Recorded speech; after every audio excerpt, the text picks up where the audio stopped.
హృదయం నీదే ప్రభువా అంటావు, ఎవరన్నా రెచ్చగొడితే బండబూతులు తిడతావు. హృదయం నీదే తండ్రి అంటావు, ఎవడన్నా కదిలిస్తే ఇక నిన్ను ఆపలేం. అంటే హృదయమునిచ్చినంత తేలిక కాదు శరీరమునిచ్చుట. ఏమన్నా అర్థమవుతుందని నేను చెప్పేది? అర్థం కాకపోయినా చేయగలిగింది ఏం లేదు. శరీరమునివ్వటము కష్టము. అందుకే రోమాపత్రిక 12వ అధ్యాయములో పౌలు మహనీయుడు స్పష్టముగా చెప్పాడు. చదువు రోమాపత్రిక 12వ అధ్యాయము 1వ వచనం.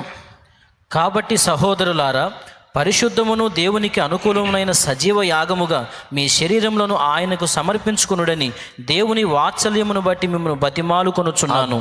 ఇట్టి సేవ మీకు యుక్తమైనది. అద్దుగో, మీ హృదయములను ఆయనకు సమర్పించుకొనుడని అన్నాడా? మీ శరీరములను అన్నాడా? సజీవ యాగముగా అంటే ఆయన చెప్పాడు కాబట్టి నువ్వు పాడావు.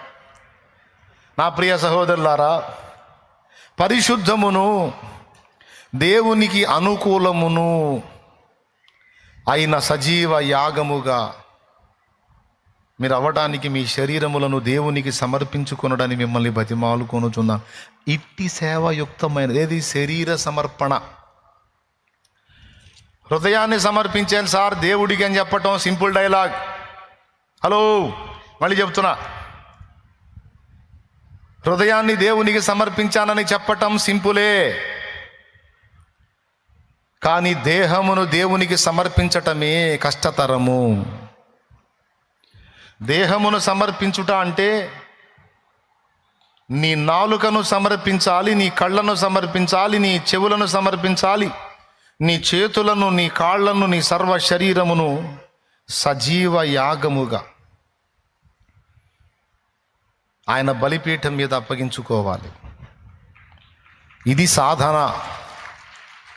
ఇది కష్టతరమైన పని, కానీ దీన్ని సాధించడానికి మన గుండెల్లో ఆశ ఉండాలి. దేవునికి స్తోత్రం కలుగును గాక.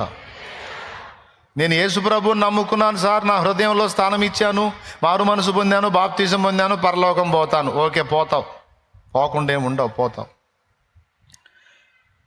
నిన్ను పరలోకం తీసుకెళ్ళడానికి రక్తమంతా చిందించి నీ కోసం పానార్పణముగా పోయబడి తన రక్తముతో నిన్ను కడిగి పరిశుద్ధపరిచి దేవుడు ఒకటి కోరుతున్నాడు. ఏంటో తెలుసా?